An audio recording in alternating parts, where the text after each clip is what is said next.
song for a movie podcast. Some are pretty good, but we'll just suck ass. 1, 2, 3, 4, 4, 3, 2, 1. Watch with us, we're Cinema Buns. Let's go!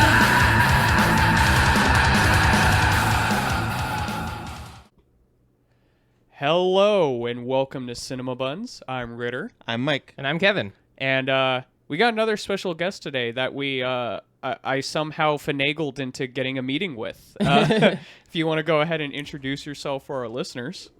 Hi, Seth Kearsley. It's good to be here. Yeah. So Finagling. yeah.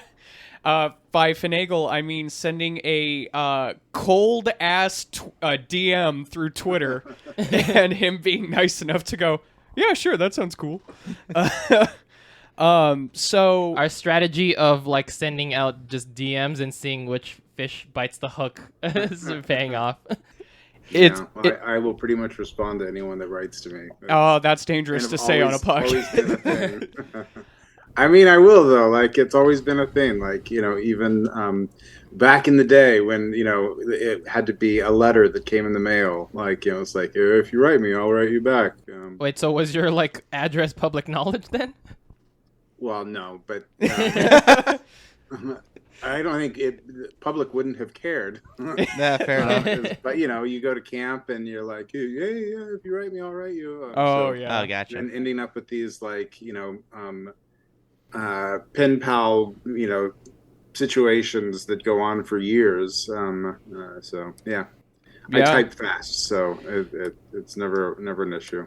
Yeah, that's pretty cool. I mean, you say I don't know if anyone would care, but you have worked on quite a few prolific things and are still quite active in the industry. Well, I mean, but I wasn't, when I was in high school. Oh, that's right. Fair Yeah. enough. No one would care. Hey, you never know. People come out of the woodwork as soon as your name gets put on something big, and they're like, "Hey, haven't seen you in a while." Yeah, no, I had the worst of that I ever had was when I got the supervising director gig on Dilbert, and like all of a sudden I had all these people calling me, and they're like, "Oh my God, how did you come up with this show?" And I'm like, "No, I didn't come up. It's based on the comic strip." Like, no. It's about a family. Like, it's like a guy, and he's got like a family. And like, are you talking about Family Guy? Are you like you're talking about Seth MacFarlane? Because like Family Guy had just been picked up at the same time that I got Dilbert. And like getting Dilbert, I was I think I was like 26, like to get the supervising director gig on a primetime show. Like at 26, that's a pretty big deal. So Yeah. I was like, oh wow, yeah, thanks for congratulating me. And then like, no, wrong Seth. So And then just the hard like get rid of the messages. yeah. And then you got a message later that day. You're like, "Yo, dude, I really like your show, Robot Chicken." Yeah. So I grew up being the only Seth all through elementary school, all through high school. No one else named Seth until I come into animation or come into entertainment, and then I'm the least known of every single Seth in entertainment. that's funny because I knew like 6 Seths growing up. And like we started having to do Seth S or Seth G just to differentiate who we were talking about. Yeah. When I call Family Guy, because I have a lot of people that I worked with previously that were working on Family Guy, and so I'd call to talk to who's now like she's the producer, runs the whole production side, and so I just call and I'm like, yeah, who's calling? I'm like, Seth, and it's like bam, straight through. And then she's like, oh, Kearsley, come on. I thought it was MacFarlane. Yeah. She's just like, you dick. That's fun. So, I'm curious, you do a lot with animation, and I would assume the art aspect came before the like television and movie aspect. What made you interested in like animation in general? I mean, I always drew. I was a sick kid. I had and still have cystic fibrosis. So when I was little, I spent a lot of time in my dad's work truck. And there's no like Switch to play with. Yeah. There's no Game Boy. There's no like, even the like classic, football game that, where you just watch the Oh, dot the go, like Tecmo. still no, none of that. This is I was born in 71, so this would have been like 73 to 77 or something like that. Right. I'm sitting in my dad's work truck with the just his pad of paper, notebook paper, and a pencil, and like and my dad saying, as long as you've got an imagination, you can't be bored. And so just me drawing all the time back then. And my dad was an avid reader, and he read a lot of like sci-fi fantasy books. And so I didn't realize it, but the art that I was like being inspired by was Frank Frazetta. Oh, wow. So, getting like some really early art instruction without even knowing it, just being like, she's got boobs. I mean, if there's anyone to take inspiration or instruction from, he's not a bad person to emulate. For some art to be hanging around. Frazetta, you could do a lot worse, especially in those books. Yeah. So I just kind of always drew, but I never had any like art instruction.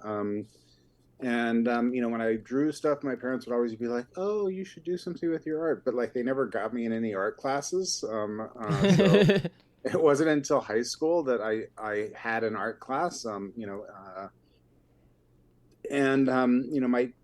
art teacher had been kind of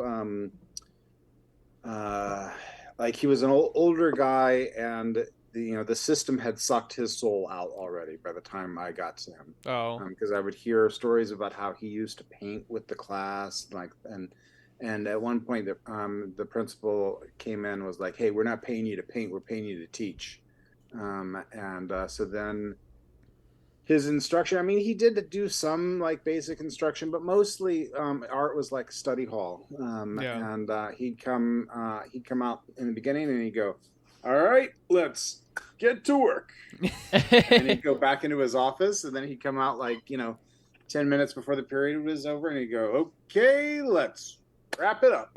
Like, every single day. And I remember like sitting in that class. I still have the thing that I drew in that class. And like everyone else was going through all the assignments, and I was just staying on this one. And I just did this like incredibly detailed, drawing of just like random shit that came to my head. And I remember thinking like, man, what if there was like a job where like you could get paid to just like make shit up?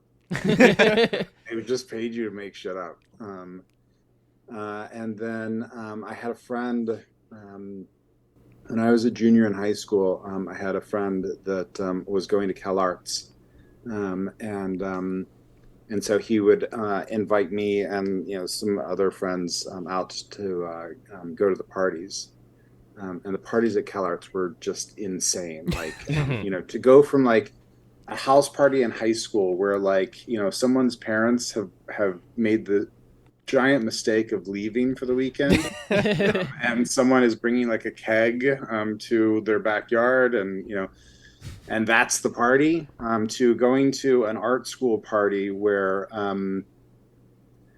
it was in like a giant the main gallery was like basically like a gymnasium, not a gymnasium, but that big. And there was a stage in the center that was a paper mache giant penis, and there were paper mache women, naked women, diving at the paper mache giant penis, like suspended from cables in the. Yeah, that sounds like art school. Yeah, are you kidding me? And there was like a lingerie contest that if anyone came out actually wearing lingerie, they'd be way overdressed. So people coming out like painted, or like with frosting, or with like tea bags that making a bikini out of. Hold on, I'm looking up the tuition at CalArts right now. It was $20,000 at the time, which was really expensive, and I didn't realize how expensive it was. But so I was like, oh my God, these parties are insane. Also, like, being used to, a keg, and then going to the Cal Arts party, and there's like, a wall of water coolers that it's With 5 gallons with of just different jungle mixed juice and drinks. stuff. Yeah, yeah. I mean, it was as though it was different kinds of drinks, but basically it was all jungle juice. Yeah. Um, and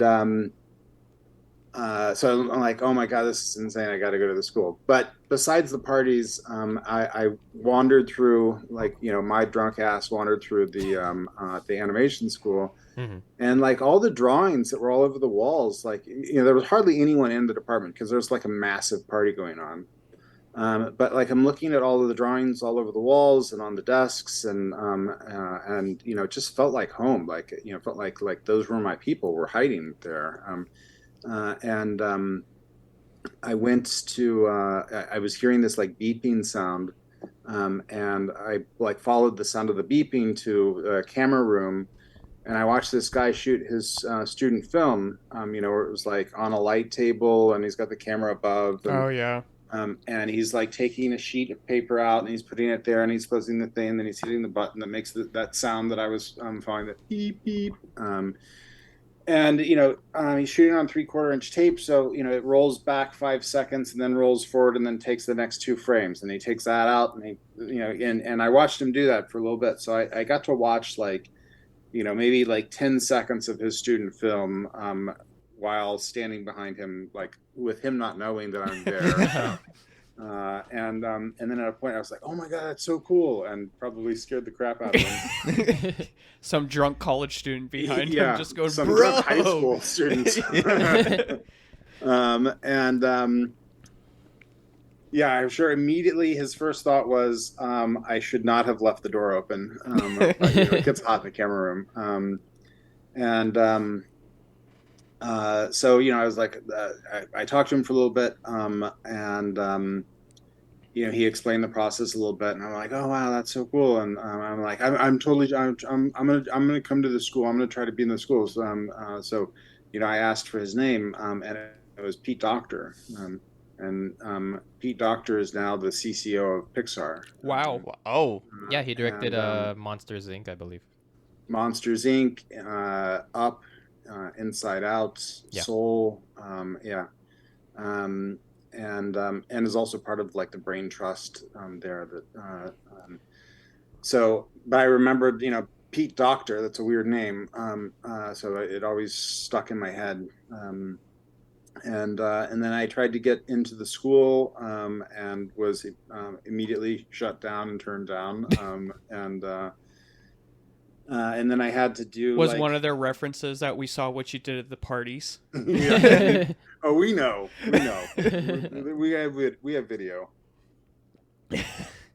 No, I just I had no formal art training, so there were a lot of things that he was like, you got to work on this and this and this and this and this, and so at the same time, like I graduated from high school, and we were in the middle of another. Are you guys out here, or are you where are you located? We're in Arizona.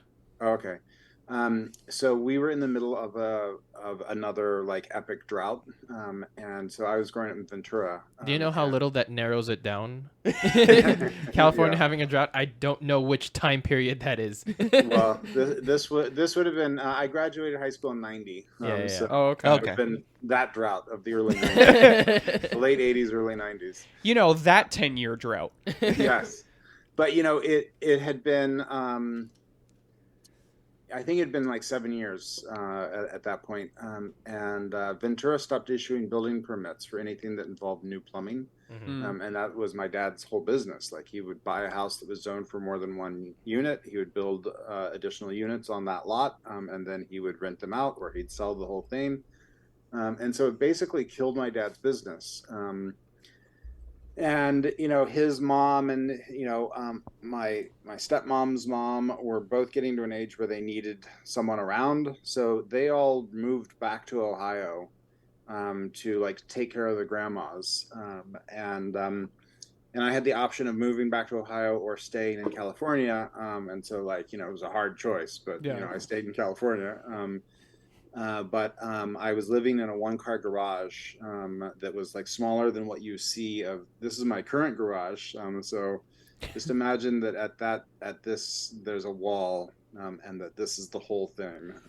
Yeah, my in-laws went through something similar. They're actually from Ventura and Santa Oh, yeah? Barbara, so they tell stories of, yeah, when I first came to California, I was staying in 1/12 of a 2-car garage because I Yeah. shared the space with like 7 other people. Yeah, well, I ended up sharing this space with like 5 other people. Yeah. Yeah. Uh, The traditional California entertainment industry Yeah. start. yeah. So, and then it happened that year was like, an El Nino year. And so we just got dumped on, like all year.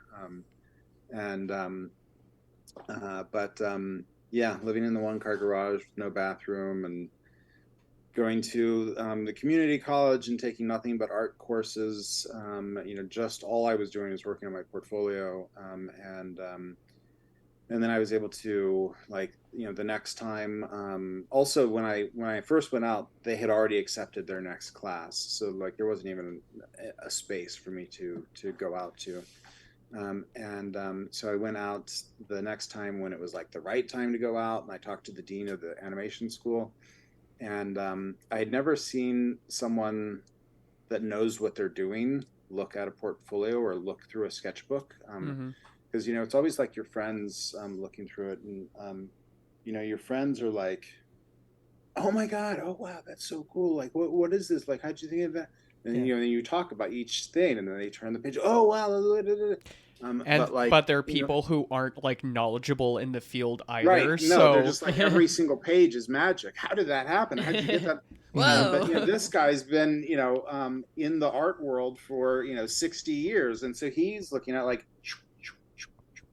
as fast as he can turn the pages, that's how he's going. Yeah. And I start telling him the story of like the last year where like, how my parents moved away and I've been living in this one-car garage without a bathroom. And so, like I've got to like go to the Burger King to go to the bathroom. And, there's a strip club that's like diagonally across, and the Hells Angels hung out at that strip club. And so like every night at 2 a.m, like they'd fire up their thing. And eventually like I ran out of money, so I'm shoplifting cans of tuna so I can eat, and I'm like rattling, and he's just like I'm telling him this whole like nightmare story of like everything that I've done in order to be here at this moment to show you this stuff. And he gets to the end, and he like finishes, and he folds it over, and then he just he's like opens his desk drawer and pulls out a piece of paper and starts writing. And I'm like, oh my God, like he's just getting back to work. Like, he's gonna let me talk. he is actively writing the rejection letter while you're still sitting at the desk. He like looks up and like, "You're still here?" Yeah. And so then like I finished, and I'm just like, all right, like I totally whiffed this. And then I finish, and he finishes writing out this card, and he hands it to me, and he says, "Take this to admissions. I'll see you in the fall." And I was just like, "Oh, okay." And here's a can of tuna for the road, just to Yeah. keep you going. Yeah, eat something. Yeah. Something. So you went to Cal Arts. Yeah. And you got your degree and stuff. And like, what was your breakout into the industry? Because I'll be honest, I'm looking at your IMDb and stuff, and like the earliest thing I have found, and tell me if I'm wrong, is working on the Mummies Alive TV series / movie. Is that like the no? No. That was Is it the Max? thing? The Max, yeah. Yeah. Okay. Yeah. Yeah. So when I was accepted to Cal Arts, then I got the packet of how expensive it was, and I never even thought about how expensive it was. And my parents couldn't help. But what I could do is I could go to Ohio, and I could work for my dad in Ohio. and so that's what I did. And we must have built like thousands of square feet of decks, and we must have run thousands of feet of fence, because that's all the work that he could get back there. Licensed general contractor with an architectural degree. That's what he was doing in Ohio. But I was doing it with him, and we were burning through, great decks and fences. It's money. Let's do it. And so I was like, I mean, I've been accepted to this art school. Like, I really need to step it up on my game. And so I started going to the comic book store and like just seeing whatever was like inspiring you, like whatever jumped off at me, I would grab, like solely just for the art. And so I was getting a lot of like Todd McFarlane stuff, and then a lot of Sam Keith stuff, because they both did like realism, but like it was kind of like a heightened realism. It was very like pushed and kind of cartoony, and so I started drawing from those books, and then in my last year of school, I didn't get the degree. I was like, yeah, I'm in enough debt. I need to get to work. But and also my last year, it was 94, which was the 94 quake, that was the epicenter, was just like a mile away from CalArts, and it destroyed the main school building. Jeez. Wow. Because the whole idea behind CalArts was all of the arts under one roof. And so the school was designed to break in different places in a major quake, and it broke in all of those places in a major quake. And that main gallery, the sprinklers went off, and that main gallery that had this like really nice hardwood floor was all like Warped. wavy from the amount of water that came down. But did the penis survive? Yeah, it didn't survive. Yeah, it was a very hardcore shellac on the painting. And so we spent my last year at CalArts in a decommissioned Lockheed Martin facility, like up in Valencia, where like if you wander, like they hadn't left the entire facility, so there was an area that if you got too close, you'd hear someone come over a loudspeaker, warning you that you've gone too far and you need to turn around and go back. Get out of here, nerd. Yeah. Go draw your cartoon. Yeah. Now, I am surprised that part of the story did not include, the earthquake happened. You know who does plumbing. you know who can help fix the school for you. Yeah. Well, I when I was going to school, like I didn't have a lot of money, and so I had to do work study, and so I did work study in the scene shop, making sets for the theater school, and so like I come from building houses with my dad to like building sets for the theater school, and then having like these dickheads that were like seniors in the theater school department trying to tell me how to use a nail gun. Just like, dude, go away from me. Tell me what you want done and I will do that. But don't stand here and tell me how to use the table saw and the nail gun. Like, this isn't my first rodeo. And so then after the earthquake, I was, it continued my work study. Yeah.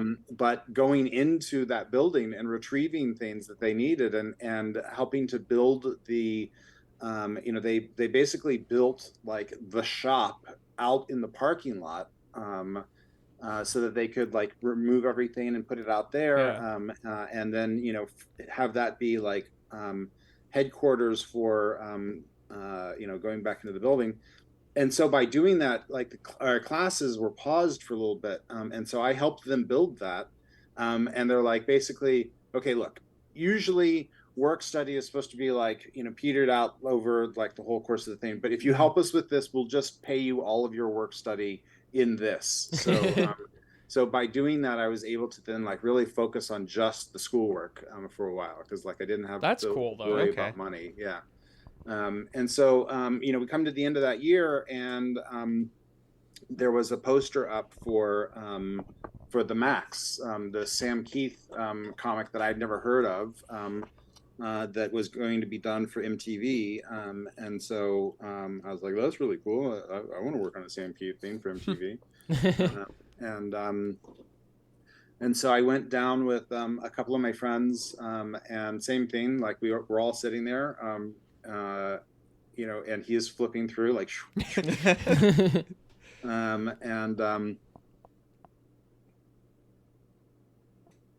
and then he's like, yeah, so you guys got the job if you want, and we're like, oh yeah, let us think about it, and then we left we left like going like, oh my god, don't look back, are you kidding me? And that's when all you guys get in the car and start rocking the car back and we're forth. like, Just yeah, let's go. We're gonna be able to pay off our student loans. Yeah. Now, was MTV big at that time period? Because I would be 1 year old by that point in '94. Okay, so where MTV was at that point, The Real World came out on MTV in like 91 or 92, and before that, it was like all music videos, all music, everything. That's why it says MTV. Oh, the glory days. Then they started with animation, and so they had like Liquid Television, and so like Eon Flux had already been on MTV, and I think at this point, Eon Flux was just getting like the full series instead of being the little shorts. Yeah. And so MTV was like going strong still with music videos, and then also with animation content, and then there was The Real World, and so we did the Max, and when we finished the Max, that was also the end of animation on MTV, and they just went hard on reality TV, and I don't even know if they still play music on MTV. No. At this point, it happens rarely. Yeah. They found what's the cheapest and most profitable thing, and they just went hard into it. Yeah, which just seems. At this point, you've got musicians doing videos just for their YouTube. Yeah. So you would think that that's free. That's cheaper than stupid reality shows. But yeah, at the time, there was like there were talks for us to do Spawn after Max, and I was just like, oh my god, this is like perfect. I've landed in animation at the perfect time. This is like the next, it's the renaissance of animation. We're finally going to be doing like cool stuff for adults. But no, it all came crumbling down right then. Yeah, because they moved. Spawn still happened, but it was for HBO. Yeah, and they didn't want to bring your team for that. Still, the guy who ran the studio, insanely talented guy, not the best like diplomat. And so I think that he and Todd McFarlane, when they met, it was oil and water. I think that Todd wanted it to this common thing with comic books is like they want the animated thing to be something different. They don't want it to look exactly like the comic. And the Max, we were like, it's going to look exactly like the comic, because what we hate is when you've got this really cool looking comic and then you get this like cheesy animation style, to like, it's got to be more simple because it's animated. So it doesn't match the tone. It doesn't match the grittiness and stuff that's found in those. Just, you can make it cool. It doesn't have to have a simplified model, and on the Max, the guy who ran the studio was also the director, and he showed us all this anime that he was like, look at how much detail's in that, but it's not moving. It's like it's holding. It's the calm before the storm, and so you're not like moving around like crazy with every every 2 frames. And that's how you can get that much detail in. And then when it does move, it moves like bam, so it like holds your attention, and then it's like it's like a gunfight in the Old West. It's a lot of anticipation and then really fast movement. And you make those transformation sequences that you can just reuse every episode and go, rad, we just saved like $5,000. Yeah, well, that was Mummies. So to get to Mummies, Max, and then I did a season on The Simpsons, which was season 7, and then I did a season at Disney on Timon and Pumbaa, and then at the same time I was getting married, and my soon-to-be ex-wife was spending money on the wedding like crazy, and so I was doing my week's worth of layout on Timon and Pumbaa, then I was freelancing another week's worth of layout, then I was freelancing a week's worth of layout from the show that was happening across the hall, Nightmare Ned, and then on the weekends I was freelancing boards for Sony on Project Geeker, and making more money than I'm making now, but also like getting an hour of sleep. Living off of Mountain Dew and No-Dos. And then all that money was gone at the end of the wedding. Like she spent all of the money on the wedding. Dang. And so what Disney realized was that I was carrying the layout department of 2 shows, and so they're like, yeah, we should get you into development. We need to get you a show. But then they wanted to pay me the same rate that I was making just as a layout artist on one show to then develop shows for them. And I was like, no, that's not going to work. You're asking me to take a giant pay cut to just do that. So I had an agent at the time because I had pitched something, and people were like, if you don't have an agent, they're just going to try to screw you. So get an agent. So I got an agent. And they sent me to Deke to meet on this show, Mummies Alive. And I was like, there's like, I'm meeting for a directing gig. Like, they're not going to give me the job. Like, I have no directing experience. And then the guy I was meeting with like outlined this nightmarish schedule where we were going to be like doing, launching 2 episodes a week for like this whole amount of time, and then at this point we're going to be doing 3 episodes a week. Jesus Christ! Which means that like every week it's like 2 premises need to be approved, 2 outlines need to be approved, 2 first drafts, 2 second drafts, 2 record drafts. 2 episodes need to be going into design. 2 episodes need to be going into boards. 2 episodes need to be going into timing. 2 episodes need to be shipping. And at a point you're working on 26 episodes in some capacity all at the same time. And he's like, and about that point, that's when it's going to be, it'll kick up to 3 episodes. And so 42 half hours in a year and a half. And he's like, what do you think? And I'm like, yeah, I'm sure. Yeah. I was waiting for you to go, man, that sounds like a nightmare. I would never do that, as you wake up at your desk working on the show and you're just like, they drugged me. I've become the mummy. Yeah. But no, I was like, I was saying yes to the opportunity to be directing, I did season on Max, season on Simpsons. So 4 years after film school to get like a series where I'm the producer director for the series. That's impressive. I was saying yes to that. Yeah.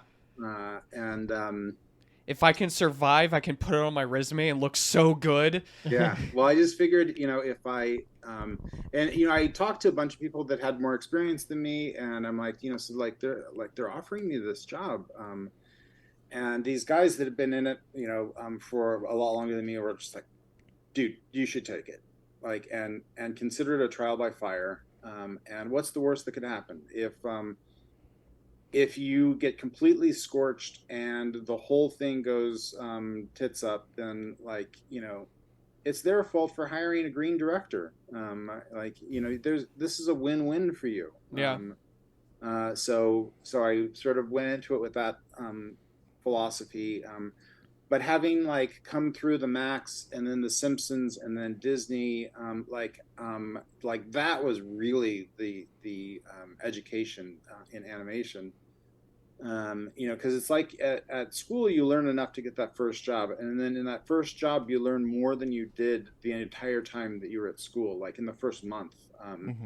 And so on the Max, we were doing all of the pre-production here, so it's everything up to the storyboards, and then it was going to Korea, and so it was Rough Draft LA, and it was going to Rough Draft Korea, which, the guy who ran Rough Draft LA was married to the woman who ran Rough Draft Korea, and family he had business. been an overseas supervisor on The Simpsons, and that's how they met, and they started their own studio, and then we were doing digital ink and paint on the Max, which was way early for digital ink and paint, period, much less in TV. And then his brother was doing a lot of 3D in the show, which was way early for any 3D in a show. Like at the time, Pocahontas was in production. So that's how far back, So I'm curious. We've talked to people who've directed like live action films and some TV and stuff. How does the director position work exactly when it comes to like an animated show? Like, how much power do you have to change certain shots and stuff? Do you help determine like the art style you guys are wanting to shoot for, or how does that decision making play into an animated show? I mean, there are a lot of different variables that go into all of that. Like, what does the director do? And it sort of depends on the studio. It depends on the project. It depends on what the studio is looking for out of you. But like the simple version of it is you're responsible for everything, and the director is basically like the lead artist for every department. Okay. And so I kind of think of like the really good directors as being jack of all trades, that could get a job in any of the departments. Maybe they're not going to be the star of that department, but they know enough about that department to know what they do and know how, how to set it up for success, so that way when like a scene is passed between departments, it's not like a complete cold transfer where they're like, what the hell are we even trying to do here? Well, I'll tell you, like, having grown up building houses with my dad, like we did everything from the foundation to the finishing work. So we knew not to put that thing there because we were going to need to run plumbing through there. And so, we were sort of planning for the next steps in the process. Or we knew that like there needed to be a switch here. So we need this space open so that we can get a switch in, which, just a regular framer might not do that. And then your electrician comes in and has to like change the framing before they can do their job. Yeah. So same kind of thing, for animation, like each department kind of like runs independently. But if you know enough about each department, then you can, he went to the bathroom. Yeah. If you know enough about each department, then you can know like the thing that this department always does that fucks up this department, that then they have to redo before they can even get their work going. So I think that's like the, and then, there's all kinds of variations, like, on some shows, the director follows the whole thing from, script to screen. On some shows, the director only does the pre-production part. And then the producers take it over for post, and it's overseas for production. Okay. There's a lot of different variables that go into it, like, with the budget and schedule and all that stuff. Yeah, in our past, pretty much, like, because we've talked to people who basically it's their like own homegrown movie. They're not really working with a major studio quite yet, but they're just like, I was everything until I could hire people. Yeah. And watching some of your YouTube videos, and you can find them at the Seth Kearsley YouTube channel. We like some of your videos were really interesting of you talking about like doing certain pilots and like, yeah, no one knew how to do these effects, so I just did them. Yeah. And I'm guessing that came from your experience with like directing and whatnot of just like, Yeah. Well, yeah, like for Eight Crazy Nights, there was a scene where you know, we didn't find this, like somehow this escaped everyone until it was in compositing. But there's a scene where right before a character goes, "Are those tears in his eyes?" And then it cuts to the character who's supposed to have tears in his eyes, and that never got put as a line item for effects. He should have tears in his eyes. They actually comment on it, and there's no tears. But like the whole crew is gone, and so then it's me. Like I'm the one that's adding the tears. So, you know, I got to know the final checker really well on that because she had a desk in her cubicle that I would come to sit at that I felt like was like, you know, the naughty table, where whenever there was something that she caught that no one else caught, I was suddenly scheduled time to sit in, you know, Young's cubicle and like add tears, and you know, so I was doing the final cleanup and everything. You would get that post-it note on your desk. It's just like, oh God, Mom wants to see me. Yeah. Myung needs to see you. Oh man, what did we do?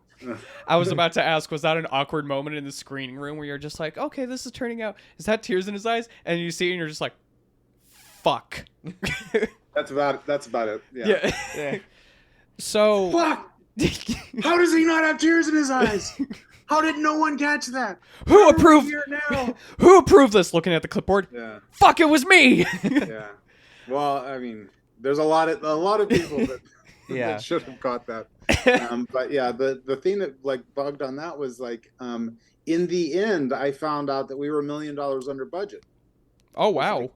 Why couldn't we have hired an effects guy for a day to come back and do that? Like, why did I have to do that? Why were we saving that, you know, days worth of work from one guy? It's one of the first times I've heard anyone say, huh, we're under budget for an animated movie. Yeah.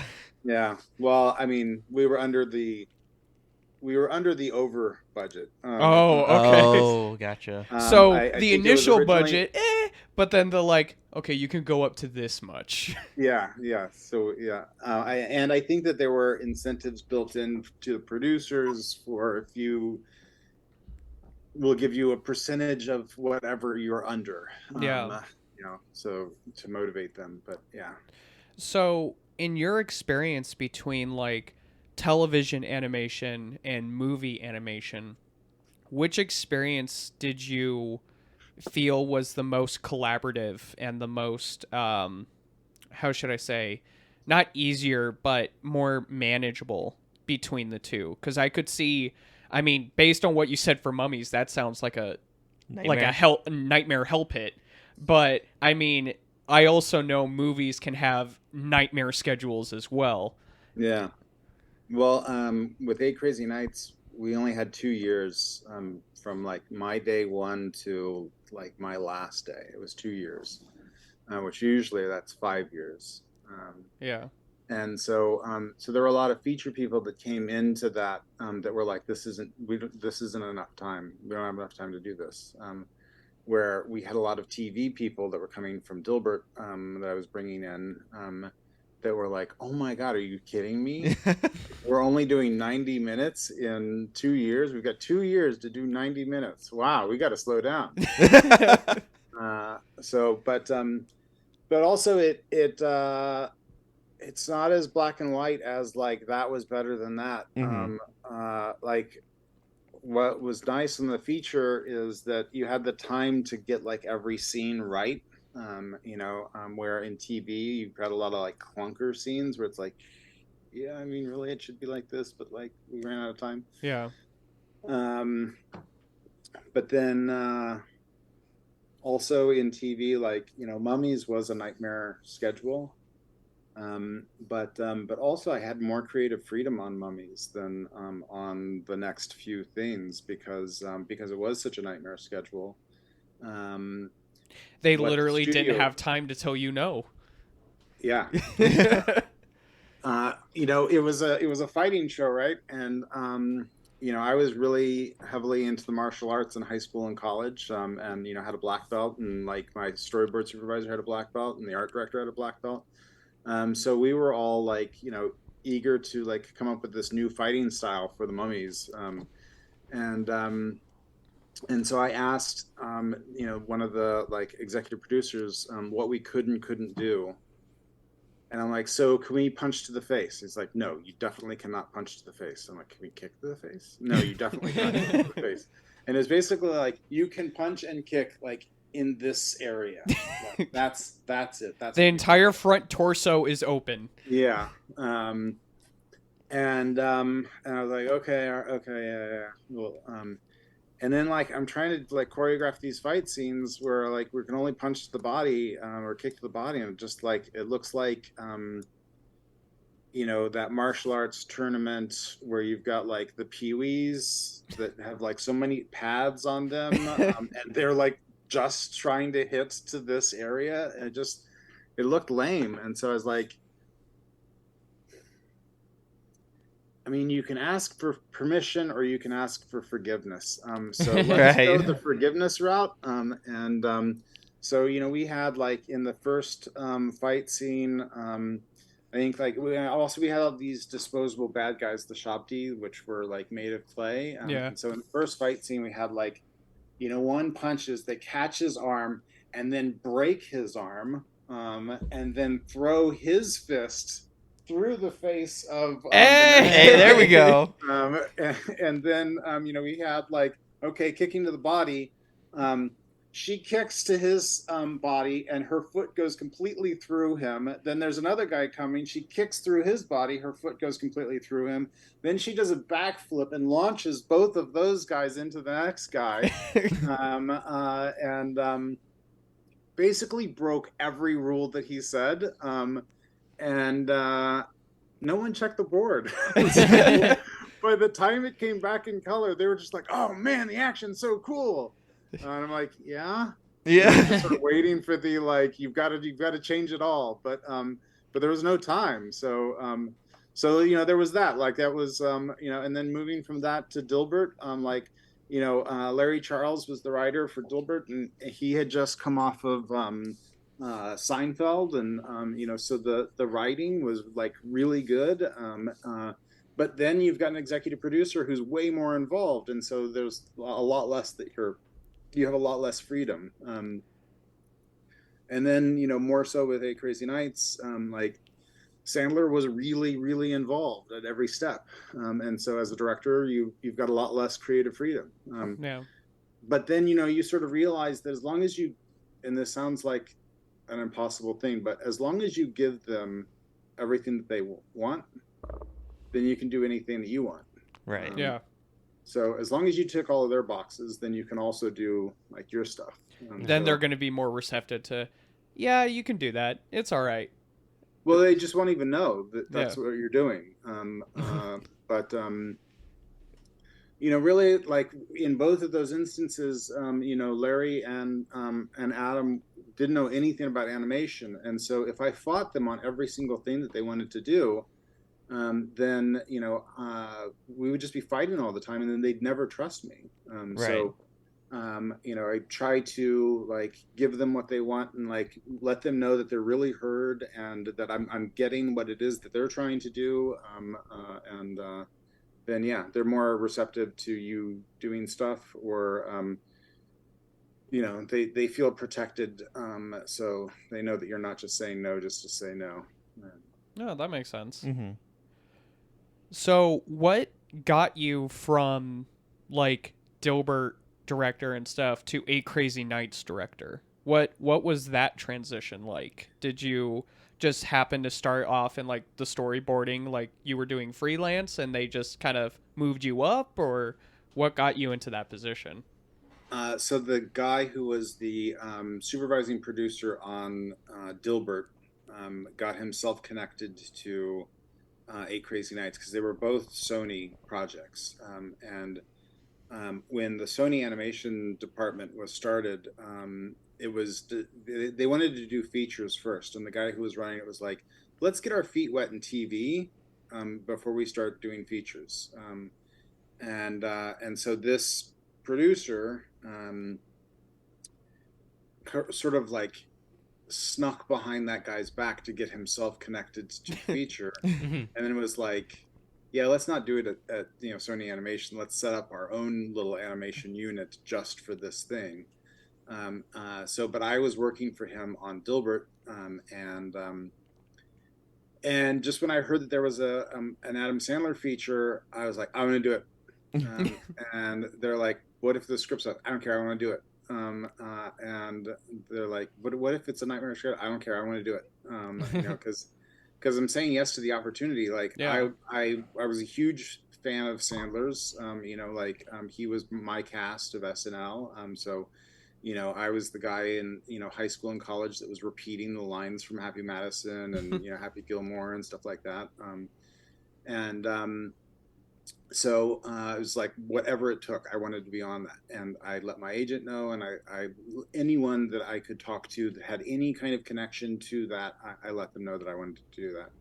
And so this guy got himself connected, and then he's like, well, I mean, I think that maybe we could have you as like a sequence director or something like that, but I just don't think you have enough experience to be the director. I'm like, okay, so then who's directing it? And he tells me the guy's name, and like I worked for that guy on The Simpsons. He's a great guy, but like he's not even the regular rotation of directors on The Simpsons.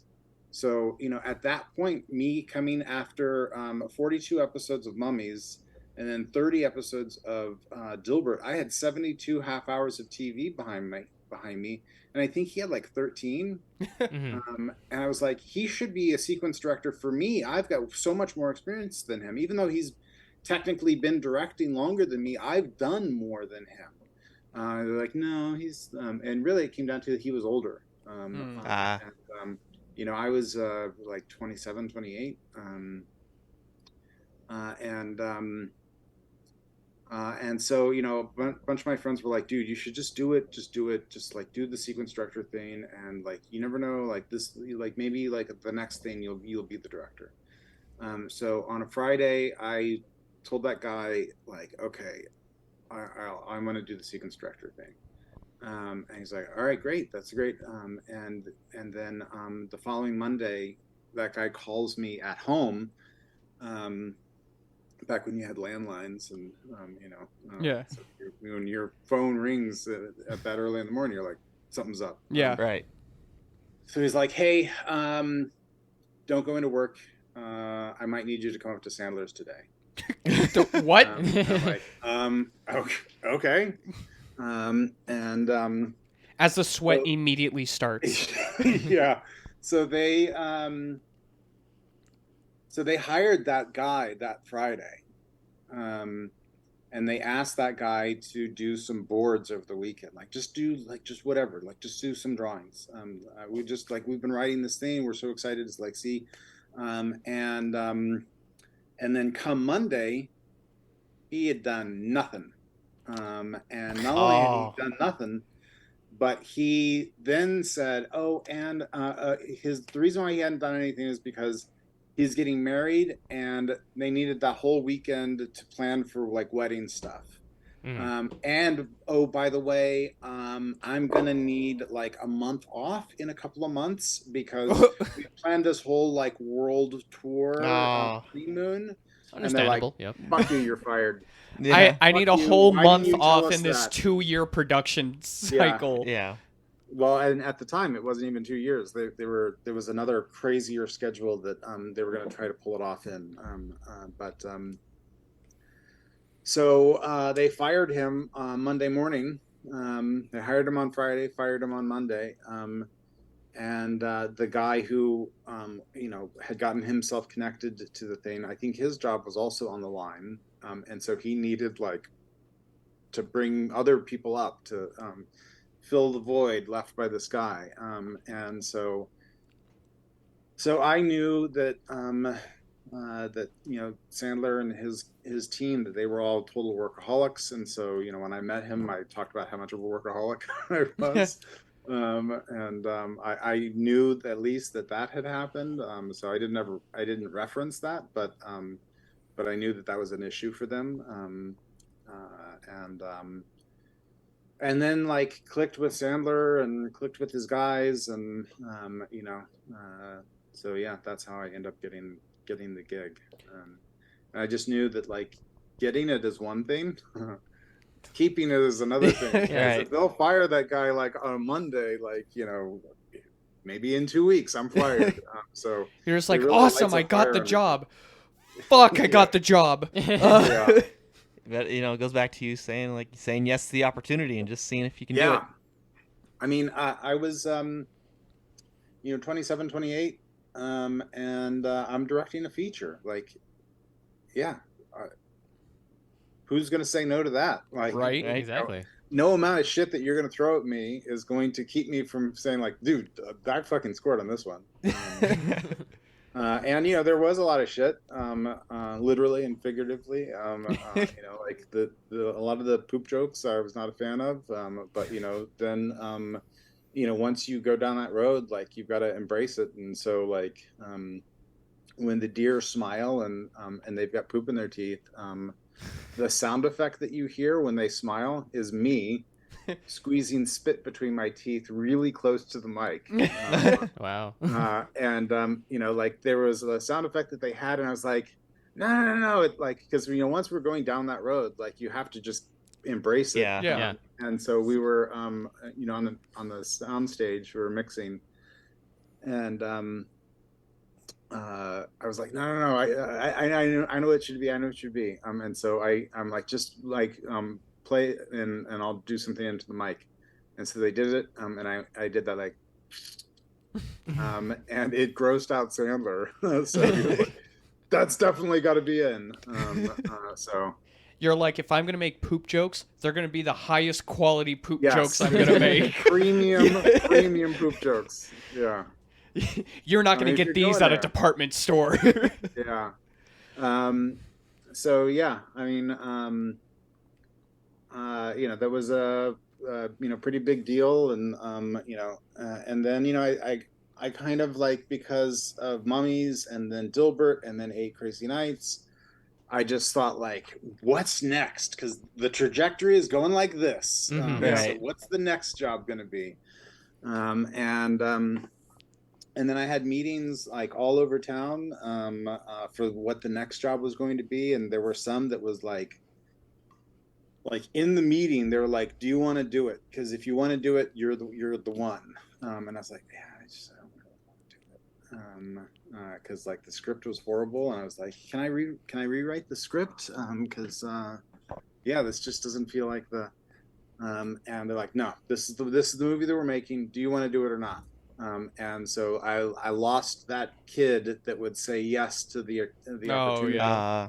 And instead, like I had this other opportunity that was like a live action feature directing gig, that was kind of in my back pocket. And so I was like, nope. And then this one went, Oh. and I'm like, fuck. And now you're calling all those people back. Hey, I'll take it now if you want. No, it was already going. Yeah. But I just said that it was like 8 Crazy Nights opened all these doors, and I ran down the hall slamming all of those doors because I thought that the door at the end of the hall was the one. Mm-hmm. And then I opened the door at the end of the hall, and I was in the parking lot. Uh, And I was like, fuck. And so, yeah, regrets. I've got a few. yeah, that's unfortunate. Yeah. It sounds like it sounds like so your agent helped you like find these gigs, or were they like, did they just call you up and then that's how you get them, or Like they helped me find Mummies, mm-hmm. and they also helped me find like the storyboard work for Sony, and then my associate producer on Mummies left close to the end to go work for Sony as like the head of production. Mm-hmm. And so she knew me from Mummies. So she was really pushing for me for Dilbert. And so that's sort of like the connection to Dilbert. And also that guy who I was working for, he had been through Deke, and so he saw what I had done with Mummies, and he knew what the Deke schedule was like and the Deke budget, and he was like, if he can do that with that, like imagine if we gave him like a real schedule and a real budget. Mm-hmm.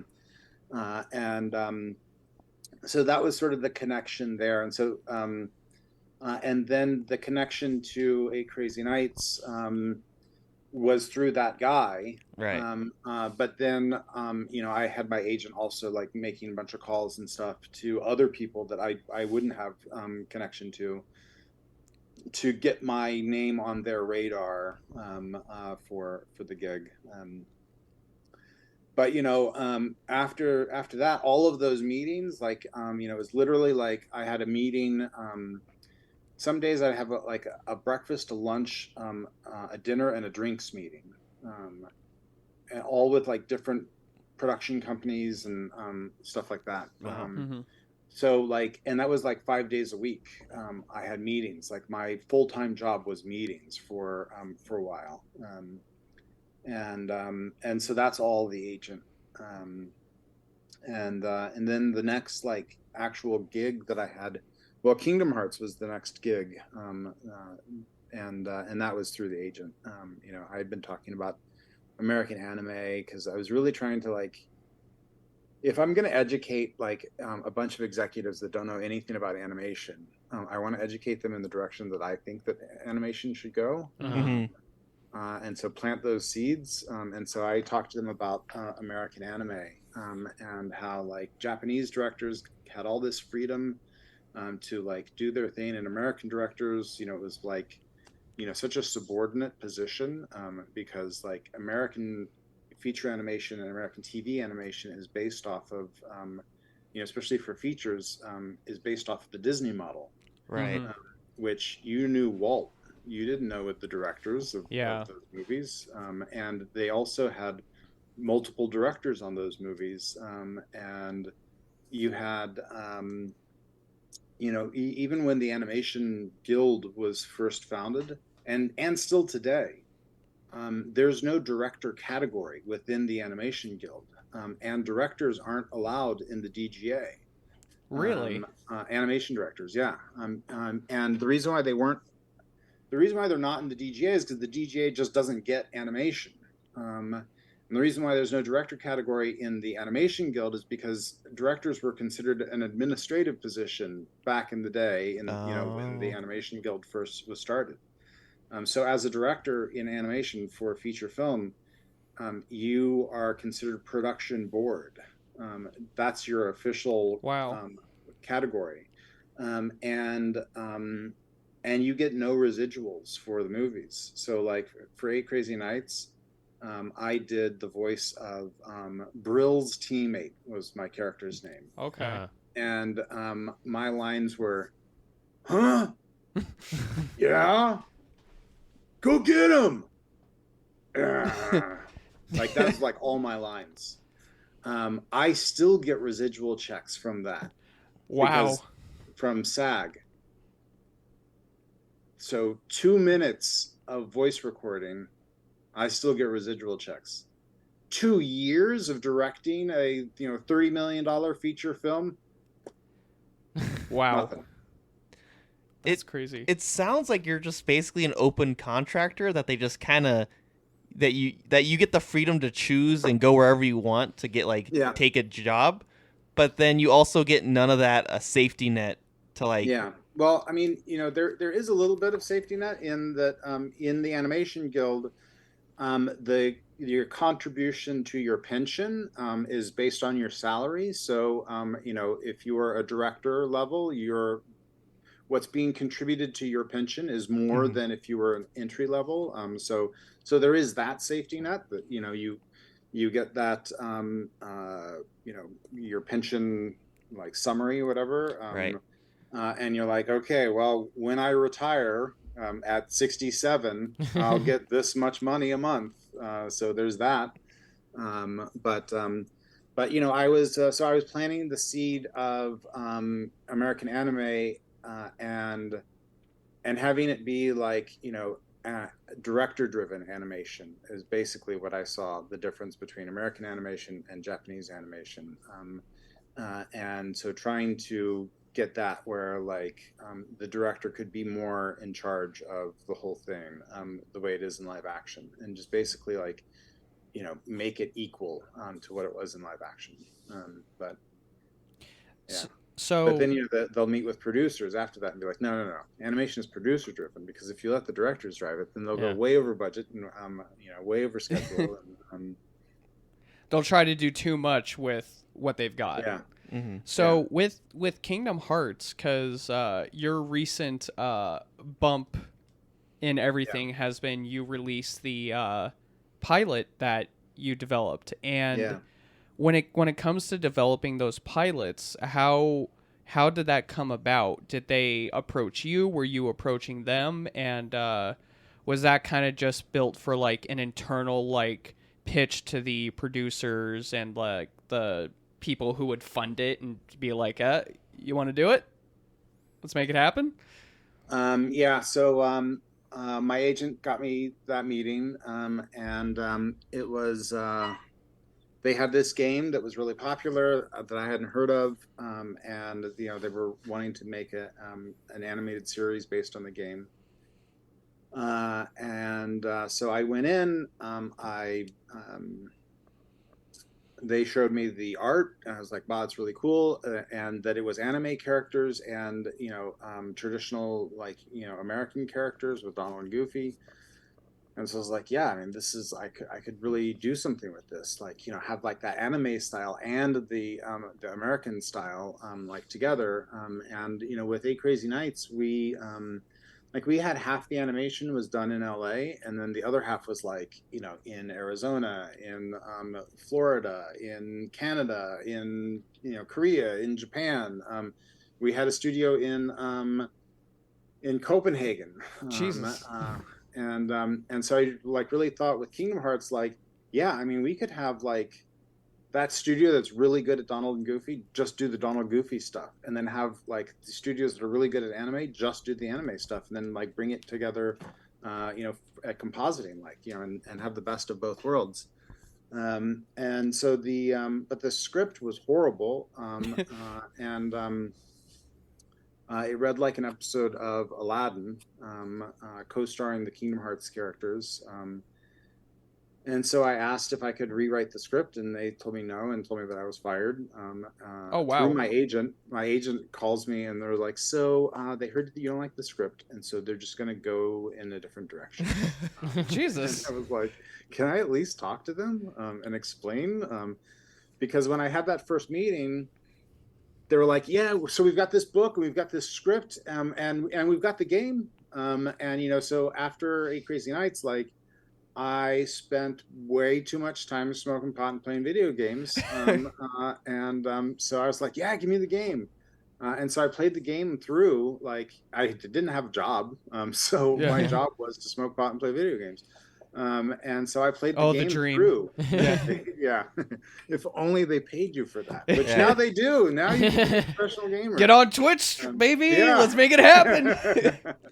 Maybe that's what I should do. There's a lot of people that are like, you should do a playthrough of the game. And I'm like, I've got a job and I've got kids and a wife. And I don't think that any of those three things are really into me, like, playing through a whole game. So I played the whole game, and that's why I was like, yeah, this isn't the game. Like, they're not, this is not the game. And so I explained that to the guy, and so he let me do a rewrite with the writer who wrote that original thing. Like, so I had to have the conversation with that guy. I was like, yeah, so everything you wrote, we're not going to do. Right. That lovely conversation. Just, you know what? It was shit, but we can make it better. Yeah. Well, I didn't say it was shit. I just said, the whole thing started off with like, so did you play the game at all? And he's like, no, I didn't. So what did you base this on? And, they just said that it was like these guys that they come I'm like, yeah, it reads that way. And so anyone who's played the game is immediately gonna, like, you've got all of these fans, you've got so many fans of this game that they want to actually make it into a show. And this is 2003, so only the first game had been out, and also, like, sequels to games were not that big of a thing. Like, I know it's been around forever because, like, there's Donkey Kong and Donkey Kong Jr. and like Yeah. that. But like like an actual sequel to a game, like, not so much. So I'm like, you've got these like hardcore fans, and so, like, for me, like, going back to the Max, it was like, the reason we're here is because people love that comic book so much. So why would we change it? Let's give them the comic book. Like, let's elevate the comic book. And so, same thing with the game. Like, people love the game. Why are we going to piss off the hardcore fans by doing something that doesn't feel like the game? Like, because they're the core. Like, if they hate it, it's done. But people have watched it and they react to it like it's an actual pilot, like that would be the first episode of the show, and that's not what it would be. So, like, the events that take place in that pilot, and officially it's called a pilot animatic presentation. So it's meant to give you the feel of an episode. But, like, all of those moments would probably be spread out over multiple episodes. So, for everyone that was complaining about the pace, like, yeah. Well, yeah, those a lot of story to cover. Because I know when I saw that posted, I was really surprised because I'm like, yeah, 9 times out of 10, these never see the light of day. Or if they do, there's some, like, special, like, feature thing on a DVD release or a Blu-ray release because they don't want to give people the wrong idea of how the show's going to work. Because, I mean, I may have blackballed myself at Disney. So, maybe that, I'm never going to work there again. But yeah. I was pleasantly surprised at how long it stayed up on YouTube before you were politely requested. My original plan was to put it up Friday at 6 o'clock. Because I know that because that's when the work week would end. Yeah, so I was going to put it up Friday at 6 o'clock Pacific time, because I knew that it would go all the way through the weekend, and then maybe there's some meetings that happen about it on Monday, and maybe on Tuesday someone's finally like, we need to do something about that. But I think that I put it up on a Wednesday, and then and then Friday I had the call with my friend that was like, first of all, we like touched base on like everything that was going on, and like her family and my family, and like we've known each other for 25 years. She worked on Mummies, and she's just risen through the ranks to where now she's the head of production at Disney, and so. She's like, yeah, so I got a call from our piracy division. I'm like, piracy division sounds scary. I didn't know they had an entire division for that. Jeez. Yeah. That pilot you put, like, they've asked me if I could ask you politely to take it down. So this is me asking you politely to take it down. I was like, all right, cool. So I take it down like in a week, and she's like, no, we're like now, like now. Like I need you to switch to video call so I can watch you take it down. Yeah, it actually felt that way. And so I just took it down like as soon as we were off the phone, and then messaged her like it's down. But at the time when I pulled it, there were 800 people watching it right at that moment, and so I was like, "Wow, that's cool." So if only they had that web page still open, they would still have access to it. They would still be watching it. Yeah. They just happen to accidentally hit refresh and go, "Where'd it go?" Yeah. Well, and so people started. I was going to do a video like right away explaining, and I'm still going to do a video like this next week, kind of explaining what happened and why and all that. But it was coming off a little too hot. Yeah. So I was like, yeah, this probably wouldn't be the best thing for me because I have a show coming out on Netflix in like at Christmas time, and hopefully we get to do another season of that show. But historically, What's the for name of the me, show? Brown and Friends. Oh, okay. It's with the Line Friends characters, and yeah, as we get closer to that launch, it's these guys. Oh, okay. I have Oh, seen wow. stuff about them. Yeah. So it's I need to. These guys are all dirty now. So Hey. it's Brown and friends. Mm-hmm. Coney and Sally, and so for that show, the Netflix and the brand had come together and decided they wanted to do a show, and but they didn't know what show they were going to do, and so I had to come up with like the pitch for the show, and then got greenlit off of that, and I did a ton of writing on that, but I forget what we were saying. We were still on Kingdom Hearts. Yeah, if it makes you feel better, so all three of us actually worked at a local movie theater chain in Arizona, and two of us got into management, and we actually have had experiences with the Disney piracy division. Oh, okay. One of which was when Star Wars The Force Awakens came out, there was someone in one of the auditoriums Facebook live streaming it. Oh, wow. And yeah, we two things happened, and they happened simultaneously. We received a call from Disney to our location saying, hey, I need to talk to the GM. I'm like this, and this. And we're like, okay. Hey, the police are on their way. Someone's been live streaming Star Wars from your location. We tracked their IP. wow. So, and we're like, and then literally 10 seconds later, we get a call on our walkie. Hey, the police are here? Because it's like a teenage team lead who's just like, why are the police here? And the other managers are like, what? We go down and they're like, yeah, we got a call. So yeah, they went in and they grabbed the guy out of the theater, and they literally were like, we need you to end the stream and we need you to delete everything from your phone.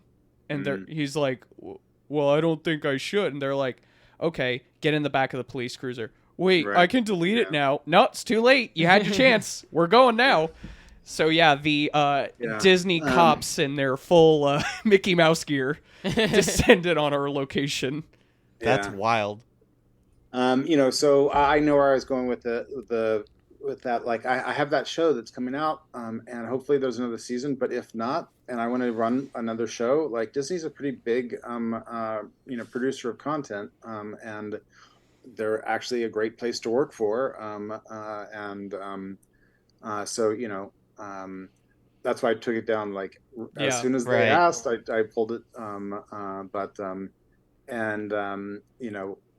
Why did I put it up? It's because I was in I basically almost died at the beginning of the year in a car accident, and you can see wow. Yeah, so it starts here, and it ends below my belly button. And then I have another one on my back that starts here and ends here. It's basically like the full length of my rib cage. So there's a lot of things that I'm doing different now. Like I have a much different perspective on, like day to day, to feel like every day is a gift. And I can imagine. You want to do, you've got to do. Because I was in a coma for about a week, and then I was in the hospital for 18 days, which 16 of those days were in the surgical ICU, and I was supposed to go to physical therapy rehab before coming home so that I could do things like dress myself and bathe myself and sit up without the aid of someone, but I wanted to be home, and so I came home with a hole in my chest about here that had to be packed with gauze twice a day. Jeez. I needed anticoagulant shots twice a day because, fractured all of these ribs, half of these ribs, both hips, right pelvis. 4 of these ribs had multiple complete breaks, and so I have plates on those ribs now. Collapsed lung, pulmonary embolism, lacerated heart, ruptured spleen, and so the shots every day were from the pulmonary embolism, and they were concerned that if I fell out of bed, that jolt could break that embolism free. Oh shit! Yeah, that's right. And it could I could have a stroke or a heart attack. So yeah, it was 6 months of shots. First, my wife giving me the shots, and then me giving myself the shots. And having my whole abdomen is just bruised from I look like a drug addict who's Damn. only shooting into the love handles and, the fatty parts. And so you gain a little bit of a fuck it kind of an attitude. I knew that what I did was good. And it was bullshit that they didn't go with it. It was just because there was another game coming out. And really, I think it's because they pissed off Nomura with that first script. And so they're just like, maybe we shouldn't show it to them. Because they're really, worried about when you're a Japanese director, you can just be like, done. I'm not doing it. Yeah. And so they were worried about that.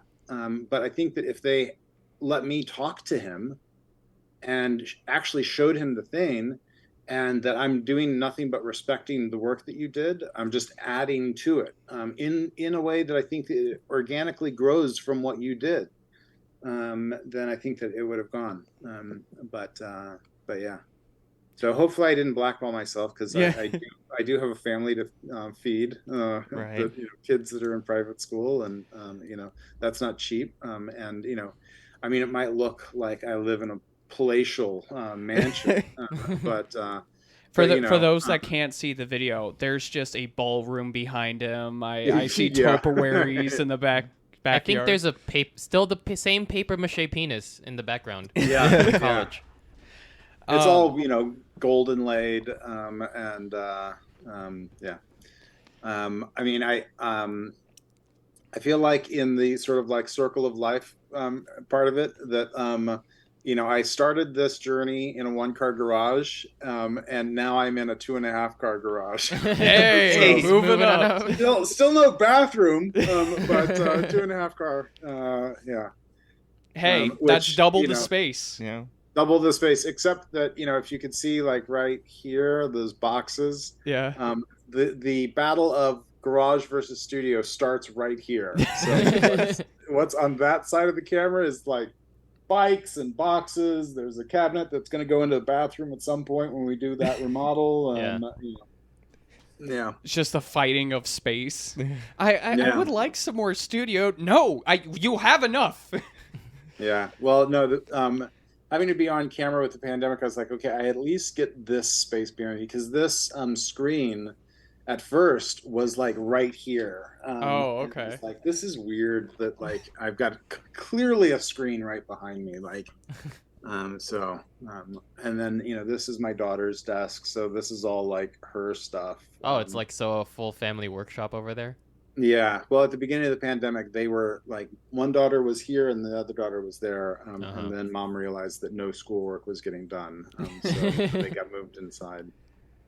Because they kept talking some about dad's doing something about twitching. I'm not sure what's going on there. So with Kingdom Hearts, did you ever communicate or work with Square Enix? No. During that, it was just all Disney production and whatnot. Yeah. Well, and also, it was like a really tight schedule on that, because they wanted to fit it into this testing round that they were doing, and I think also there was like a budget component to it that like they had some money left over in their budget, and what you don't want to have at Oh, the end of the day in development is money left over in your budget, because then you'll find your next budget is it's reduced less. by that amount. Yeah. And so they asked me to do it, with the like, can you get it done by this date? And I was like, well, I can, as long as there aren't like a bunch of rounds of notes that I have to like address. Um, you know, I was able to get it done with very little notes. So in that sense, it felt more like what a Japanese director might get. So there were some notes, there were some things they thought went too far, and there was the whole like Jiminy Cricket part of it, Yeah. was from a note that they were like, let's just get a narrator in there to very clearly explain the whole thing. Originally it started on Destiny Island, and it ended with Sora at that window, and Goofy saying, "Looks like we've got a hero after all." Yeah. And so the part that was tacked on at the end, and the stuff that was tacked on at the beginning, where it was just like PNG art panning, Right. that was a last minute note adjustment to make it absolutely crystal clear to anyone watching what the story was. Nice. So I'm almost positive I already know the answer, but uh, let's say you had your choice of reviving one of your projects and getting a full series going, between Kingdom Hearts and Willy Nilly. Which would be your It's not even competition at all. It would be willy nilly. yeah, that's what I figured. And I am curious, since you're I know people can find the pilot animatic, and kind of in the description you mentioned that you were pretty much at the final stages with Netflix, and then they suddenly decided to say no on greenlighting it. I am curious, was that recent, and or with like your current kind of like situation with your career, is there any chance of you attempting to bring that back again, or is it kind of permanently stuck as a Netflix property that it's up to them if they want to pick it up again or not? No, I have the rights, and so what happened with Netflix, at the time that we pitched it, I had my own studio, and I was doing a bunch of pilots, and if any of them went, that was going to get me out of here, and to like an office space where I could have other people also working on it. I was basically doing the remote work situation way before the pandemic, because I just didn't have office space, and so I was working remotely with artists everywhere. And when I pitched Willie to Netflix, I was still finishing other projects, and what I would hear from Netflix was like, not like, okay, we're going to do a pilot animatic. I would hear, we're doing this show. And they're like, okay, so we're going to break the contract down in two separate phases. So we're going to do a contract for this first part just so that you can get started on it. But then we are also at the same time going to do the contract for the whole thing, because we're doing this show. We're doing it. Yeah. And so then I didn't pick up any more work for my studio, because it's like, all right, we're doing this show. And the thing that I was told early on was the fact that I had my own studio, and I had like that was really appealing, because at the time they didn't have Netflix animation, didn't exist, and so the fact that I could just take it and run with it, like, that was also appealing. So I had a feature script that they read, and that's what they're interested in. And then at the same time, I had that feature script, and I put it on this website. I don't know if you guys know Slated. Yes. .com. So I put it on Slated, and we were the number one animated project by far, like by a long stretch. And we were in the top 10 of all of the projects on Slated. And so much so that the guys from Slated were contacting us about being executive producers on it, and that they were going to help us find the money to make the thing. Wow. Oh. And so at the same time, then Netflix is saying we're going to make we are making this. And so like I'm having conversations with my lawyer, and he's like, look, first person to pony up the dough. That's what you like. Whether it's that or whether it's that, it doesn't matter. They can say all the pretty language they want, but unless someone does something, the first person that puts money down, that's where you're going to go. And so Netflix was the first place to put money down. But Slated was talking about funding, like finding $6 million for me to make Willie as an independent animated feature. And Netflix was going to give me a chunk of money to make this pilot animatic, but saying all along we're making the show. And it wasn't like Netflix, like the whole Netflix. It was one exec that was like, we're making the show. So there were like rounds and rounds and rounds of notes on the script, until it was like, I just want to can I just start boarding? Because there's still story that's going to happen while I'm boarding. Can I just start the drawing part of it? And so let's do that. And so then I did a first pass of the animatic, and I'm like, super rough. I'm not done, but it's a first pass, so you guys can have a look. Got some notes, not crazy notes. Addressed those notes. Second pass of the animatic. Got a couple little more notes, like sort of refining stuff that we talked about before. And so then I did like the third pass, which is the final. Sent it into them, and then we're like, so what about like a mini Bible and like pitch document and like all of those things that you would usually do. They're like, no, we don't even need that. And so we're like, it's such a done deal. Like they don't even need that stuff. And then we get to that call where it's like me and my partner were like, they're gonna say go. They're gonna say it's a go. Like, and then they're like, I just, what's this show really about? And I went completely silent, and my partner had to do the talking, because the first words out of my mouth were going to be, "Are you fucking kidding me?" How many emails do we have that I've told you exactly what's happening? Yeah. And so, but it was off of that, I was being told show it to some writers and get their feedback, and and then and then maybe come back to us in a year or something. Meantime, the money that they gave me versus how much I need each year to keep the this palatial estate afloat. I was racking up debt and pulling equity out of the house because it's gonna go. We're gonna do a show, and then when it didn't go, it was just fuck.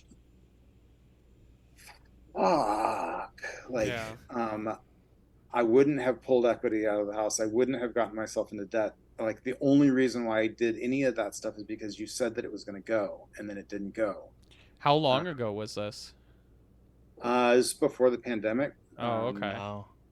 Because I while you were telling the story, I was curious if this was cut when Netflix did their animation sacrifice. Yeah, well, so I think that what we're seeing now with Netflix, I think was starting all the way back then. Yeah. Mm-hmm. So it was starting in development all the way back then, because when we took the thing to Netflix,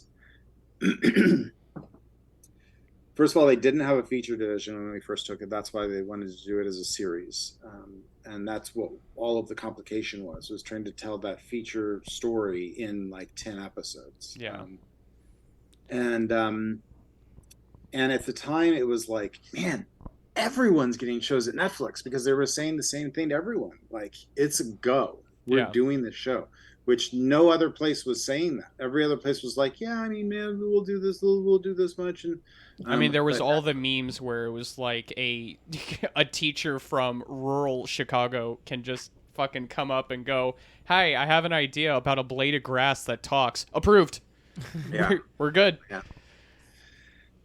Yeah. I mean, you were the only shows that ultimately went were the ones that already had they were either already going or they had like a creator who like had already like had a feature of their own or had already done like the number one show at that studio or the number one show at that studio. So and then everything else was like, it's like the cards were already falling all the way back then, which, so, you know, it was probably like 2017, 2018 is what, you know, now what you're seeing at Netflix was already happening.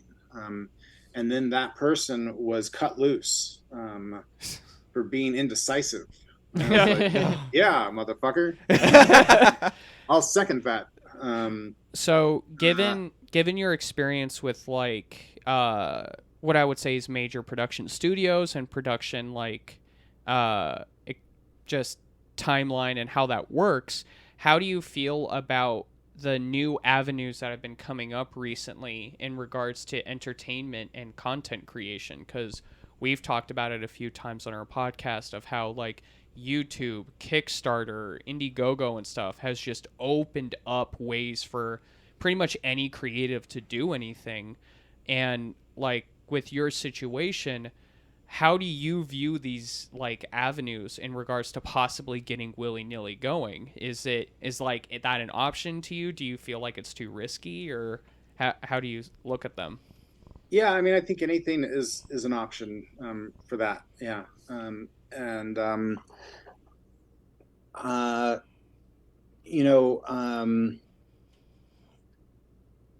You know, Kingdom Hearts broke my heart a little bit, right? But Kingdom Hearts was like that girlfriend that you like had for a week, or you know, something like that, where you're just like, oh my god, it was so. But Willie was like Your baby. Baby, yeah. And like leaving the hospital without a baby when you thought that you were going to like deliver a baby.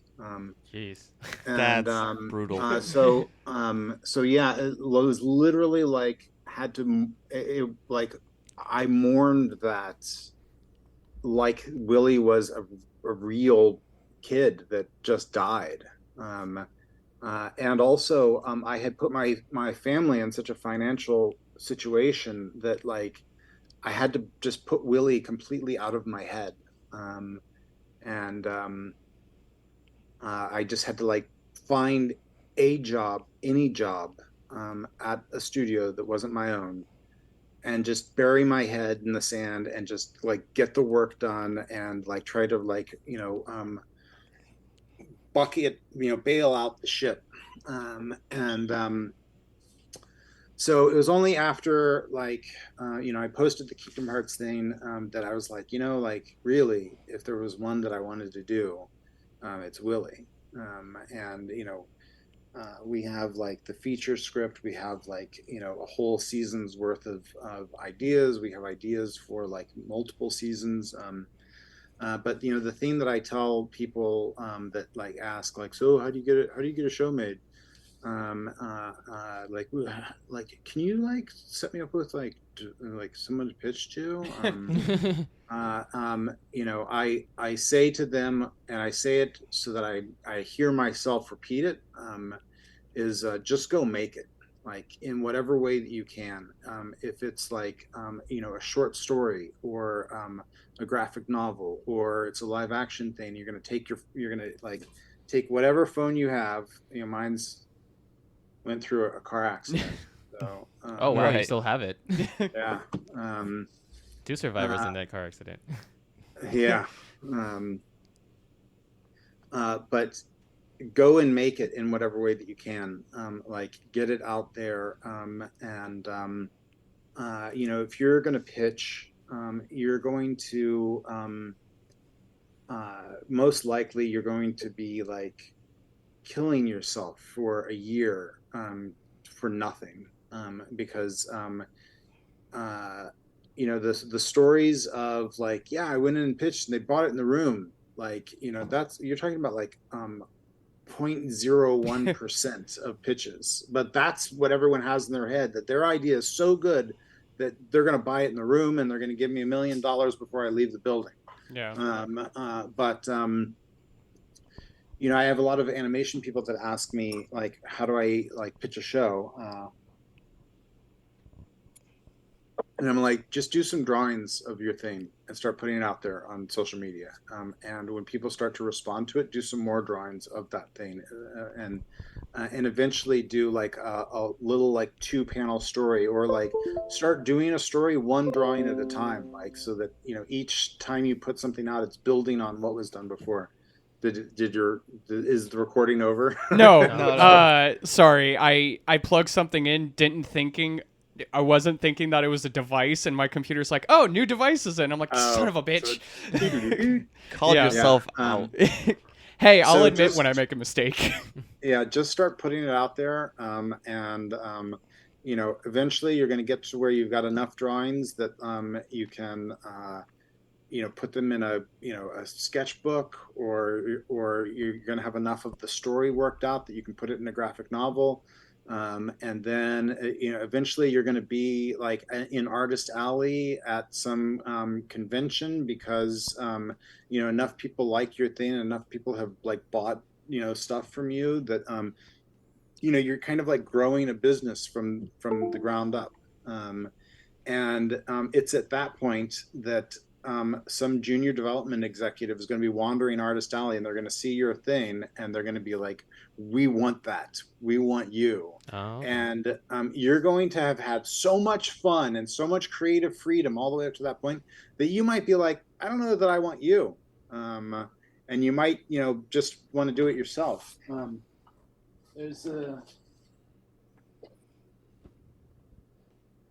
I had this Lackadaisy. Do you guys know about Lackadaisy? I do not. Nope. No.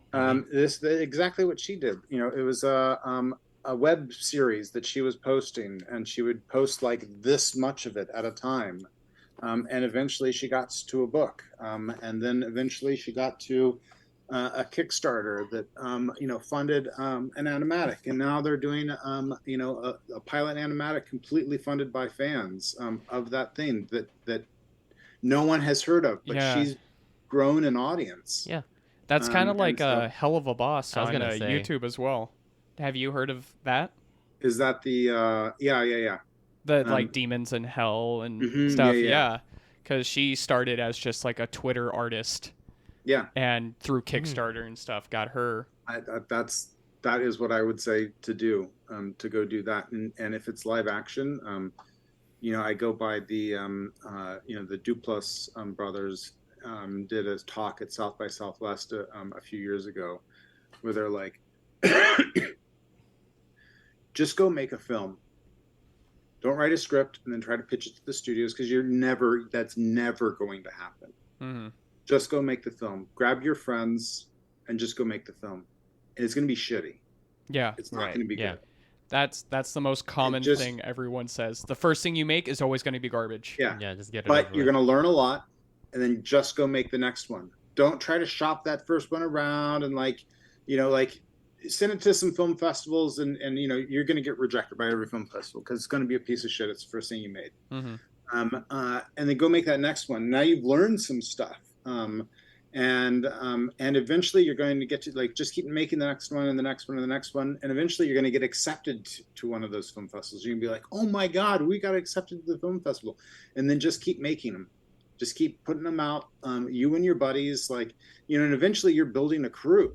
And eventually you got like that actor from that other thing that no one saw, now wants to be in your thing that no one's going to see. Because like, you were both at the film festival, you went, Yeah. you had drinks, and you like, and so, so then you're going to make the next one. And then that one is going to get like the jury prize. And then you're going to make more, and you're going to make more. And eventually you're going to make one that wins the film festival, and then you're going to be able to get that like C-list actor that is just like, fuck it, I'll be in your film, yeah, because I just want to do something. And then you're going to make another one, and that guy is going to have gotten a little bit more advanced in his career, because now he's in an independent film that just won the blah blah blah film festival. And so then when you go to make the next one, you're going to be able to get a C-list actor and that D-list actor, bring that guy back, because like now he's part of your squad. He's in the continuity. Yeah. And eventually you're going to have the studios not knocking on your door, but beating down your door. Mm-hmm. And that is so much better way to go about it than to go to the studios, like the kid in, the Oliver Twist. Please, sir, could I have some more? So it's a business. Like, think of it as like, you are Mrs. Fields cookies. So make some really fucking good cookies and sell them to the people around you, and eventually you're going to sell them to more people and more people and more people, until Whole Foods is going to be hitting you up because they've heard about how good your cookies are, and they want your cookies at Whole Foods. Yeah, it's the same thing for entertainment. Like, just start putting some good stuff out there and just keep putting it out there, and eventually the studios will come to you. Yeah. Do you guys have any other questions you wanted to bring up? So you say that you're inspired by a lot of Japanese directors. Probably specifically like a lot of just like Japanese film directors. You've mentioned Miyazaki a bunch, like in previous interviews. Are there any other Japanese directors that like you take inspiration from? Like, have you watched Evangelion? Or are you like a Hideaki Anno fan as well? Evangelion came out at a time when I wasn't watching it as much because I was working more. But like for me, like the whole love starts with Robotech, like the original Robotech, like because that was just hitting the air. It must have been like 84 or something like that. But like it was like a whole other kind of show that I had never seen before. G.I. Joe, the plane gets shot with a blue laser if it's a good guy, or a red laser if it's a bad guy, and then like a parachute comes out either way and no one dies. And in Robotech, like really early on, like they killed a main character, and it was like this ongoing story that, like, my dad would say that it was like my soap opera. You'd watch it every day, and you would like talk about the characters dying as if they were real people. Well, I mean, I don't think it was every day. I guess it was because it was after school. But yeah, I would like literally run home from school to find it, and this guy, any of these stories, I'm going to sound really old, but no problem. I was going to a school that was like like 3 or 4 miles from my house, and nothing but orchards back to my house, and we actually had to like go through a storm drain under the freeway to get across, because that was the fastest way. Right. But that's me like running the whole way home to get to see that show. And then, like, I didn't even know who Miyazaki was until I got to CalArts. And then we'd have these screenings of, the Miyazaki films, or like Ghost in the Shell, or, Perfect Blue. Oh, wow. Okay. Those were all like, it was like, oh my God, like they get to do that. And even when I was on Mummies, I went to Japan because one of the studios was from Japan. It was actually the studio that Peter Chung used for Aeon Flux in Japan. And the guy who owned the studio was also working at Ghibli. So I got to go over and see the studio. And I was just like blown away by the stuff that they were getting to do. Like that Miyazaki controlled all of the content, and so I was like, maybe I can do it in animation. Like maybe I don't have to like leave animation to do these like cool stories that I want to do. So other directors, like I don't remember the directors' names as much as like the projects, Mm-hmm. but the guy that did Paranoia Agent. Ah, yeah, I know that one. Yeah. So I've seen a lot of his stuff. I know he like passed away really young, but like Hmm. just really cool stuff. So yeah, I don't know if that answers the question.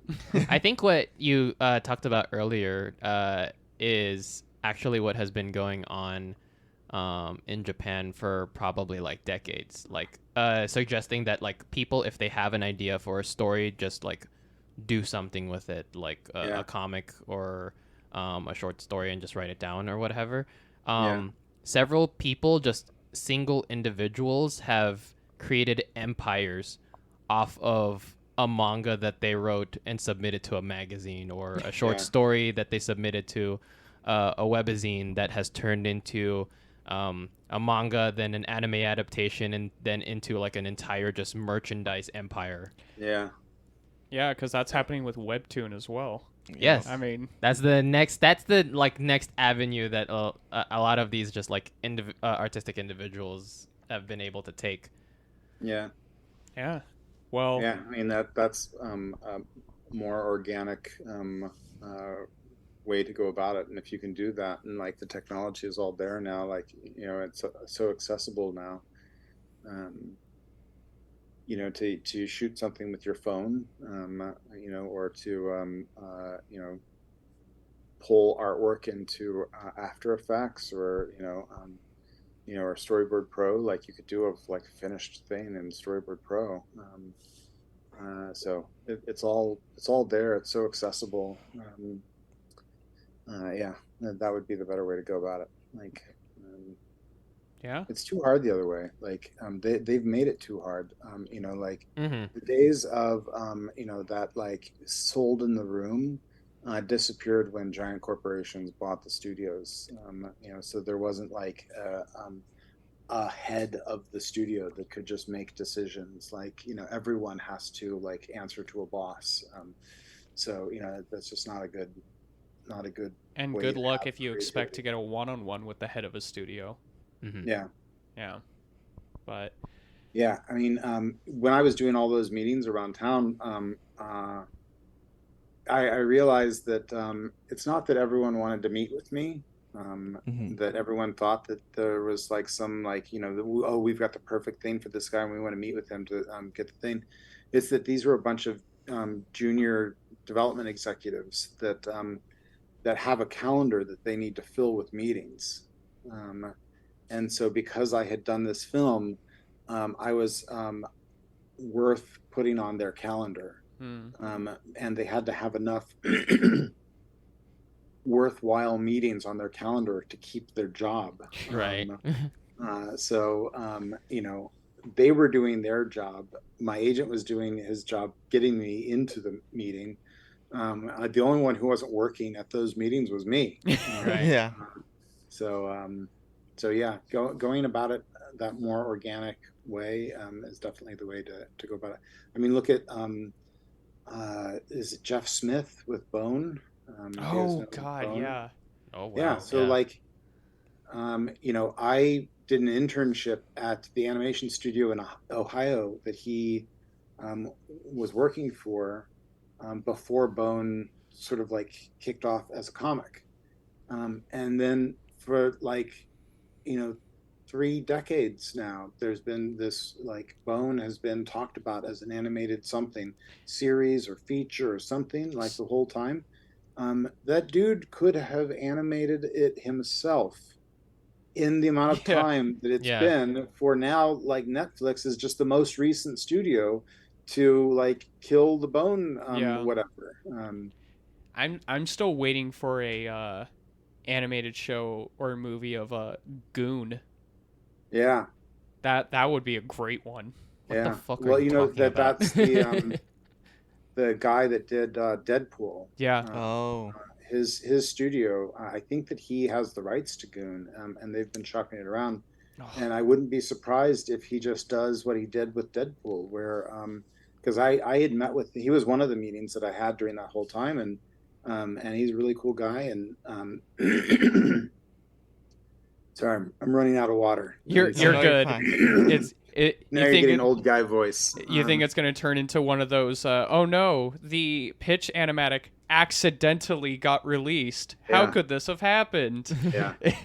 But Yeah, because sometimes like it's a way to get around all the gatekeepers. Yeah. Because Yeah. no one loses their job for saying no. No one loses their job having passed on Teenage Mutant Ninja Turtles back in the day, or I just saw recently all of the shows that had been pitched to Nickelodeon that then went elsewhere, like Phineas and Ferb Yeah. was pitched at Nickelodeon first. But no one gets fired for that, because they're just like, well, it just wasn't there. People get fired for saying yes to something that then gets made and then doesn't do anything. They're like, and they've that just was, wasted millions of you're dollars. responsible for that. Yeah. But that's why the whole industry is so stagnant, and why no one wants to do anything original. And like the coolest thing that's come out, this for me is like the coolest thing to come out in decades. But the Arcane series. Oh yeah. Yes. Okay. And the only reason why that looks the way it does is because Riot was like, we're just gonna make it. We're gonna spend our money and we're gonna make it, and then we're gonna take it to distribution partners. But it's our content. We're making it how we think that it needs to be made. We're not taking any notes from anyone. We're doing what we know needs to be done. And if we don't find a distribution partner, then we'll just release it ourselves. Yeah, and it turned out to be a blockbuster for Netflix. Yeah.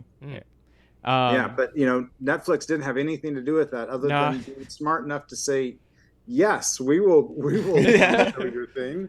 It's one of my pet peeves whenever I see the Netflix original logo show up at the beginning of a movie or an episode, and I'm like, you guys didn't do anything.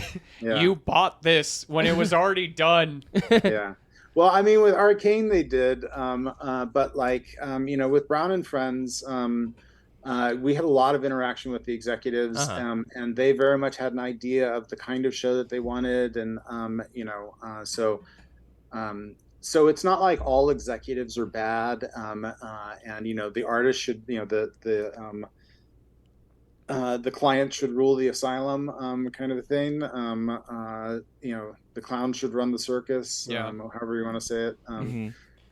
Because there are executives that are like really good, they really know their shit, and they're really on point, and when you talk to them, you get to that point where you're like, we think we're thinking the same thing, we're going in the same direction. And then occasionally you get an executive that's just like, but like, what are they trying to say? That will And haunt you're you just gonna forever. be like, you fucking moron! Like, did you not listen to what they actually? You know what? You didn't, because I saw you write. What are they trying to say? As they were saying the thing, like if you were just not writing notes and watching the thing, you would have heard the thing. Yeah. It was in there. Like I've been in so many of those meetings, and it's just like, oh, how are you the one that gets to say the stuff? Well, But I've also been in meetings with executives where it's just like, how did we not get that? Like, how did we not see that? And that's where you want it to be with an executive, where you want that like fresh set of eyes, that your guys are on the same journey, and they're just like, oh wait, how come this? And you're like, oh shit, yeah. How come he doesn't have tears in his eyes? well, again, we really appreciate you taking the time to talk to us today. This has been great, and we hope you've had a good time talking with us. And did you have anything you wanted to plug? Anything else you wanted to kind of get out there? I'm now posting again on my YouTube. So once you saw those big numbers go up, that I just said on my YouTube. Well, you know what? Again, with our special guest, I very much appreciate it. You can catch us at Twitter at Bun Cinema. If you wish to help support the podcast, you can find us at patreon.com/cinemabuns. I'm Ritter. I'm Mike. And I'm Kevin. And that's it. Podcast. I'm a pretty good